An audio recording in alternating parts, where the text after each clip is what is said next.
Hello. It's so good to see you here. But first of all, I want to thank you for the opportunity this channel is giving me to tell my story. So please subscribe to the channel so you don't miss any videos, and share the video so it can help someone going through the same thing I did. With that said, let's get to my family revenge, which is called They Read the Will Without Me at the Table, so I brought the judge to the next family dinner. You know that feeling when you discover your own family has conspired against you? When people you've loved your whole life betray you in the cruelest way possible? Well, I found out the hard way, and what I did next completely changed our family dynamic forever. But let me tell the story from the beginning, because you won't believe what happened at our last family dinner. My name is Sarah, and until 3 months ago, I believed I had a close-knit family. My parents, Robert and Margaret Thompson, have always been pillars of our community in Hartford, Connecticut.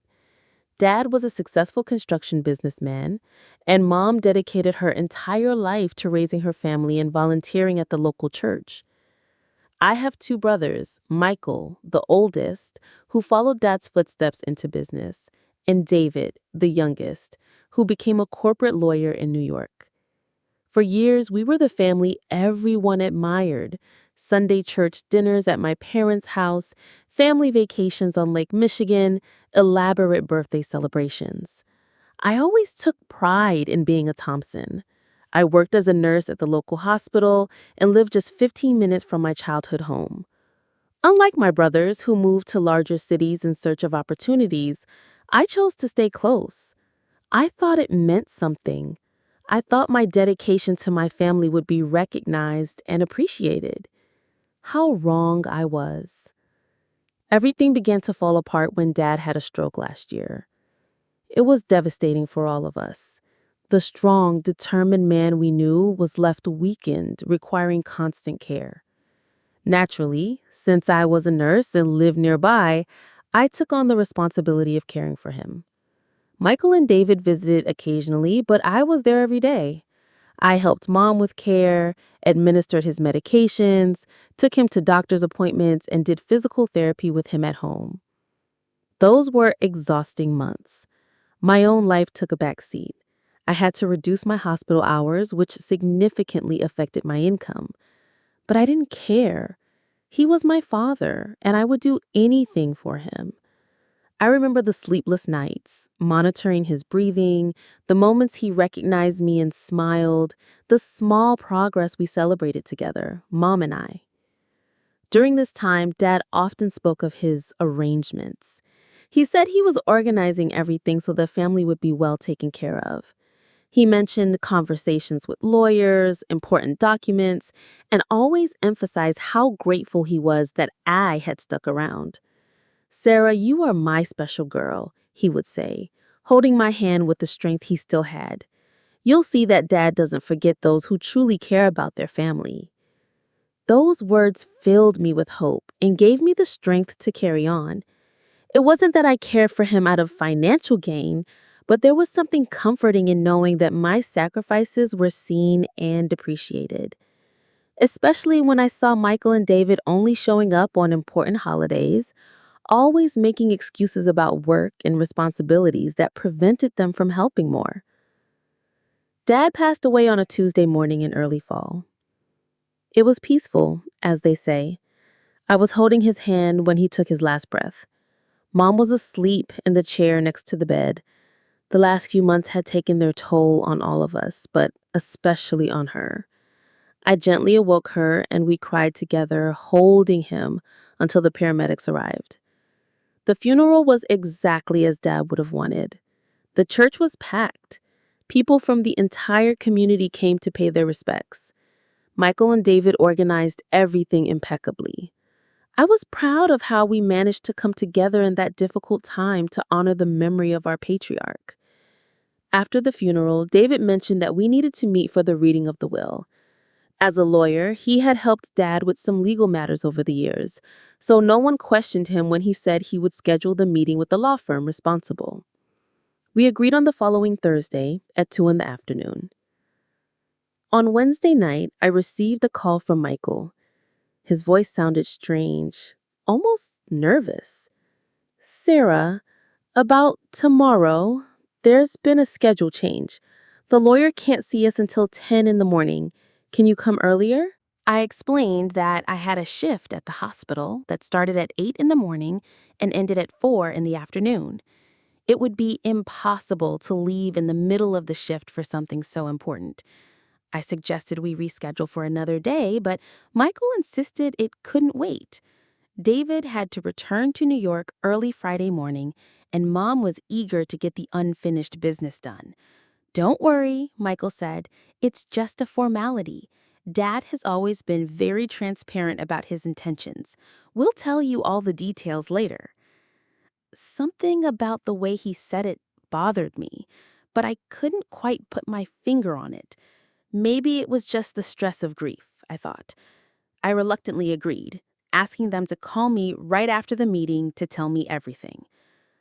Thursday was one of the longest mornings of my life. I tried to focus on work, but my mind kept drifting back to the meeting that was taking place without me. Around 11 in the morning, my cell phone rang. It was Mom. "Sarah, honey," she said, and I could immediately tell something was wrong from her voice. She sounded different, distant. "The meeting is over. When you get off work, can you come over? We need to talk." Her tone made me even more uneasy. "Mommy, what happened? How was the will reading?" "It's best we talk in person, honey. Come as soon as you can." She hung up before I could ask any more questions. The next 5 hours dragged on like years. I couldn't think of anything else. Various scenarios raced through my head. Maybe Dad had left the family business to Michael since he'd always worked in business. Maybe there were complicated tax issues that David, as a lawyer, would be better able to handle.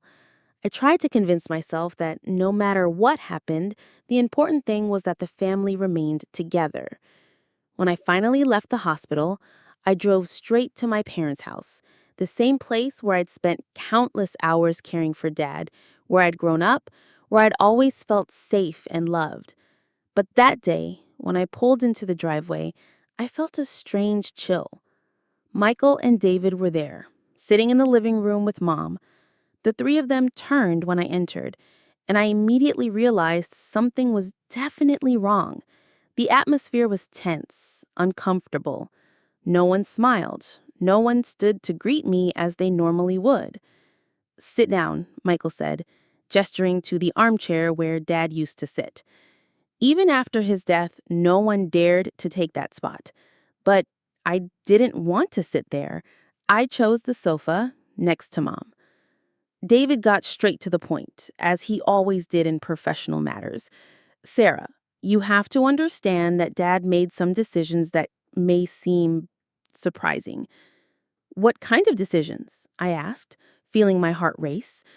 "Well," Michael spoke, "the house goes to Mom, of course, with Life Usufruct. The company stays mostly with me since I've always worked with Dad. David inherits the financial investments and some of the investments Dad made over the years." I waited. They stopped talking. I looked from one to the other, waiting for them to continue, but they didn't.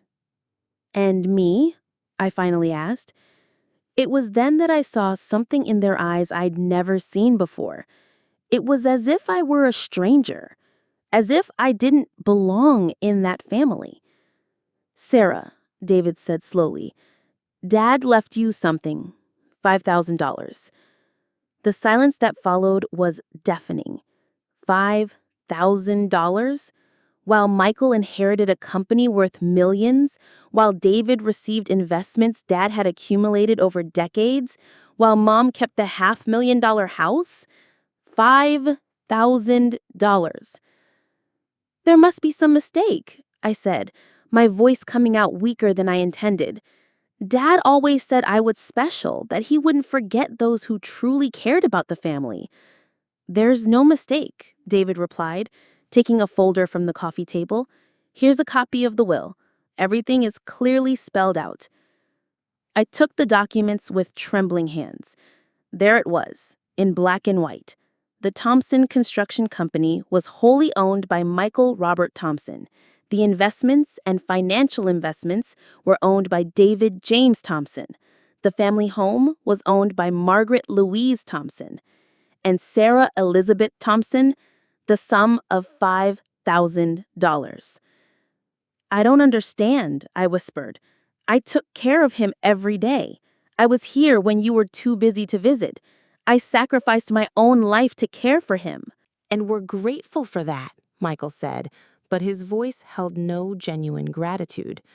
But Sarah, you have to understand, I've always worked at the company. It was natural that you'd stay with me. David has the financial knowledge to manage the investments. You have your career in nursing.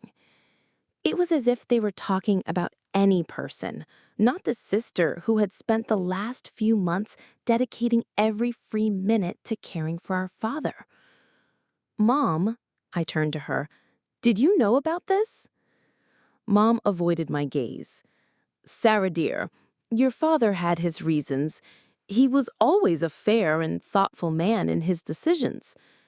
Fair, I repeated, feeling an anger I'd never felt before. Fair would be to recognize those who truly sacrificed themselves for him. Fair would be to remember those who were here every day, those who gave up their own lives to care for him. Sarah, David said firmly, I know you're upset, but you have to accept Dad's decision. Contesting the will would be a waste of time and money. He was in perfect judgment when he drafted it, and everything was done legally. In that moment, I fully understood what had happened. They knew. All three of them knew exactly what was in the will, which is why they scheduled the meeting at a time I couldn't attend. They didn't want me to discover the truth in front of the lawyer. They didn't want me to make a scene or question anything during the official reading. I stood up slowly, still holding the papers. You knew, I said, more as a statement than a question. You knew, and that's why you changed the meeting time. Sarah, Michael began. No, I shouted, surprising everyone, including myself. You conspired against me. You knew that if I were present at the reading of the will, I would ask questions. I would demand explanations. So you deliberately excluded me. You're being dramatic, David said. It was Dad's decision, not ours. It was your decision to exclude me from the reading, and you know it very well, I replied, feeling angry tears burning my eyes. I left that house furious and humiliated. The entire way home, I cried, not just because of the ridiculous inheritance, but because of the betrayal. Because of the discovery that the people I trusted most in the world had deceived me in the most cruel way possible. In the days that followed, I tried to process everything that had happened. I spoke to a few lawyers about the possibility of contesting the will, but they all told me the same thing David had, that it would be an expensive and likely unsuccessful legal battle, especially if the will had been drafted properly. It was then that an idea began to form in my mind, an idea that initially seemed absurd, but grew until it became irresistible. If my family thought they could deceive and humiliate me, I would show them they were dealing with the wrong person. But I wouldn't do it the way they expected. I wouldn't cause a scandal or public outcry. I would do something much more intelligent and impactful. I started by doing some research. I found the name of the attorney who had conducted the will reading, Jonathan Mills, a partner at Mills, Peterson and Associates. I looked up information about him online and discovered he was a respected man in the community, married, the father of 2 adult children, and an active member of the local golf club. So, on Tuesday afternoon, I called his office. Mills, Peterson and Associates, good morning. Good morning, I replied. I'd like to speak with Mr. Jonathan Mills, please. May I ask about the matter? Of course. My name is Sarah Thompson. He recently conducted the will reading for my father, Robert Thompson. I'd like to speak with him about some details. A few minutes later, Jonathan Mills himself was on the line. Miss Thompson, he said, I'm so sorry about your father's loss. How can I help you today? Mr. Mills, I began, choosing my words carefully. I know you're probably used to families being unhappy with wills, but my situation is a little different. I'm not calling to dispute anything. In fact, I'm calling to thank you. There was a pause. This was clearly not what he had expected to hear. Thank you, he repeated. Yes, I continued. You see, I couldn't attend the reading of the will due to my work at the hospital. My family told me the details later. And while I was initially surprised by my father's decision, upon reflection, I realized it was a valuable lesson. A lesson? He sounded genuinely curious now. Exactly. My father taught me that we shouldn't expect recognition for our acts of love, that we should care for our family because it's the right thing to do, not because we expect rewards. It was a lesson in humility and detachment that I will carry with me forever. Jonathan Mills was silent for a moment. Then he said, Miss Thompson, I must say your perspective is admirable. In my experience, I rarely see family members react so maturely to situations like this. Well, I replied, that brings me to the real reason for my call. I'd like to invite you to dinner with my family. Another pause. A longer pause this time. Exactly? He asked. A family dinner. You know, Mr. Mills, during these months of caring for my father, I've learned a lot about the importance of valuing the people around us. You conducted the reading of the will with such dignity and professionalism, even in my absence. I feel this deserves personal recognition. Miss Thompson, that's very kind, but I'm not sure it would be appropriate. Oh, please, I insisted. It wouldn't be anything formal, just a simple dinner with my family, a way to show our gratitude for your professional work. And also, I added casually, an opportunity for you to learn more about the family dynamics behind that will. There was another pause. I could almost hear his thoughts. As a seasoned lawyer, he'd probably seen all sorts of family drama, and now a daughter who had been practically disinherited was inviting him to dinner, talking about family dynamics in mysterious terms. His curiosity overcame his professional caution. Well, he said slowly, it would be really interesting to get to know your family better. When are you thinking? How about this Sunday, around 6 o'clock? I can send you the address. This Sunday would be perfect. After I hung up, I smiled for the first time in weeks. The first part of my plan was in motion. For the rest of the week, I called Michael, David, and Mom, inviting them to what I called a special family dinner on Sunday. I told them I had been reflecting on everything that had happened and wanted to get together for a meaningful conversation. Everyone accepted the invitation, probably thinking I'd finally accepted the situation and wanted to make amends. On Sunday morning, I prepared everything with meticulous care. I made Dad's favorite dinner, roast beef with roasted potatoes, braised green beans, and apple pie for dessert. I set the dining room table with fine china, lit candles, and even bought fresh flowers for the centerpiece. When the bell rang at 5:30, my heart raced. It was Jonathan Mills, punctual as promised. He arrived with a bottle of wine and a professional smile, but I could see the curiosity in his eyes. Mr. Mills, I greeted him warmly. Thank you so much for accepting our invitation. The pleasure is mine, Miss Thompson. Your home is beautiful. Please call me Sarah. Come, let me introduce you to my family. At that precise moment, as if orchestrated, my family arrived. Michael and his wife, Jennifer, entered first, followed by David and finally Mom.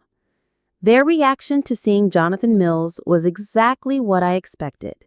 Michael stopped in the middle of the room. David paled visibly. Mom looked from me to the lawyer with an expression of utter confusion. Family, I announced cheerfully. I'd like you to meet Mr. Jonathan Mills. Mr. Mills, these are my brothers Michael and David, Michael's wife Jennifer, and my mother, Margaret. The silence that followed was delightful. Jonathan Mills, completely oblivious to the tension, extended his hand to shake each of them. "It's a pleasure to meet you," he said genuinely. "Sarah has told me so much about you." "Why, what a surprise," Michael stammered, looking at me with a mixture of confusion and suspicion. "Sarah," David said cautiously, "I didn't know you invited Mr. Mills." "Oh," I replied innocently, "I forgot to mention. I thought it would be wonderful to have Mr. Mills here with us tonight. After all, he was part of such an important moment in our family." Throughout dinner, I kept the conversation flowing naturally. I talked about what it had been like caring for Dad these past few months, about how close our family had always been, about the importance of honoring a patriarch's final wishes. Jonathan Mills listened politely, occasionally commenting on how comforting it was to see families who valued family ties so highly. My brothers and Mom were visibly uncomfortable. They didn't know exactly what my game was, but they knew there was a game being played. The lawyer's presence prevented them from openly questioning my intentions, so they could only sit and watch as I led the evening. It was at dessert that I decided to play my final card. "Mr. Mills," I said, serving him a generous slice of apple pie, "may I ask you a question about your professional experience?" "Of course," he replied, clearly enjoying the pie. "In all your years conducting will readings, have you ever encountered situations where the beneficiaries had very different perspectives on the deceased's decisions?" He paused, considering the question. "Often, actually. It's natural for families to have different expectations, especially when sacrifices and care are involved." "How interesting," I murmured. "And do you believe these differences often reflect actual family dynamics, or do wills sometimes fail to tell the full story?" Jonathan Mills put his fork down and looked at me more closely. As a seasoned attorney, he was beginning to realize this was no casual conversation. "Well," he said carefully, "wills are legal documents that reflect the testator's wishes at the time they were drafted. But yes, sometimes the family dynamics behind these decisions can be complex." "Complex," I repeated, as if savoring the word. What a perfect word. Our family dynamics have certainly become more complex recently, haven't they, Michael? Michael choked on his coffee. "Sarah, perhaps this isn't the time." "Oh, on the contrary, I think this is exactly the right time. Mr. Mills, may I share with you something interesting about our family dynamics?" Everyone at the table tensed. Jonathan Mills nodded, clearly intrigued now. "See, when they scheduled the reading of Dad's will, it was originally scheduled for a Thursday at 2 in the afternoon. Everyone agreed to that time. But the night before, I got a call saying it had been changed to 10 in the morning. Unfortunately, I work as a nurse and had a shift at that time. I couldn't make it." "I see," Jonathan Mills said, but I could tell he was actually beginning to understand much more than his words suggested. "The interesting thing," I continued, "is that when I asked Michael why we couldn't reschedule for another day, he said it couldn't wait, that David had to go back to New York, that Mom was anxious to get it over with." I looked directly at Michael. He was blushing now. "But the really fascinating part, Mr. Mills, is that neither of them seemed surprised by the contents of the will. In fact, when they came home to tell me the details, they seemed to already know exactly what to expect." The silence in the room was now absolute. Jonathan Mills looked around the table, his expression changing from polite curiosity to something more serious. "Sarah," Mom began. "Let me finish, Mom," I said gently. "Mr. Mills, as an experienced lawyer, Don't you find it strange that a family would deliberately reschedule such an important meeting for a time that excludes one of the beneficiaries? Jonathan Mills placed his napkin on the table. Miss Thompson, he said, his voice taking on a more formal tone. Are you suggesting that your family had prior knowledge of the will's contents? I'm not suggesting anything, I replied calmly. I'm simply sharing facts and letting you draw your own conclusions. David stood up abruptly. Sarah, that's absurd. We had no idea what was in the will. You didn't? I asked, raising an eyebrow. Then why did they change the time specifically for a time they knew I couldn't attend? It was just a matter of logistics, Michael tried to explain. Logistics, I repeated. What an interesting word. Mr. Mills, in your professional experience, is it common for families to rearrange will readings to exclude specific beneficiaries for logistical reasons? Jonathan Mills didn't respond immediately. He was clearly processing everything he had heard. As a seasoned attorney, he knew inconsistencies and suspicious behavior when he saw them. Mr. Mills, I continued, may I ask you one last question? When you conducted the reading of the will last Thursday, did my family seem surprised by anything? He looked me straight in the eye. No, he said simply. They didn't seem surprised. The silence that followed was deafening. Everyone at the table knew the game was up. The truth was out.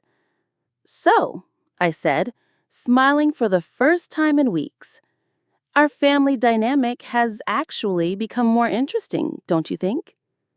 Jonathan Mills slowly rose to his feet. Miss Thompson, thank you for the wonderful dinner. It was enlightening. After he left, my family sat in silence for many minutes. Finally, Michael spoke. Sarah, what do you want? I do? I asked innocently. I don't want anything, Michael. I just wanted you to know that I'm not as naive as you thought, and I wanted you to understand that your actions have consequences. What kind of consequences? David asked cautiously. I smiled. Well, you just admitted, in front of a respected community attorney, that you knew the contents of the will before the official reading and deliberately excluded me from the process. I don't know about you, but I think this could spark some interesting conversations in Mr. Mills's professional and social circles. The realization of what had happened hit them all simultaneously. They had been caught in their own trap. Sarah, Mom said, her voice shaking, we're family. Yes, Mom, I replied, standing up and starting to clear the dishes. We're family, and families should be honest with each other. They should support each other. They should appreciate the sacrifices we make for each other. I stopped and looked at each of them. Maybe the next time you decide to conspire against a family member, remember that not everyone is as passive as you think. That night, after everyone left, I sat in my living room and smiled. I hadn't changed the inheritance. The $5,000 was still mine. But I had achieved something far more valuable. I had shown my family that I was no longer the same person they thought they could manipulate and discard. And best of all, I had done it in the most civilized way possible, with a family dinner and polite conversation. Sometimes the sweetest revenge is simply the truth served at the right time with the right people present to witness it. If you like this video, please like it, subscribe to the channel, and activate the bell so you don't miss any videos. Leave your opinion in the comments. I'll be here, and until next time.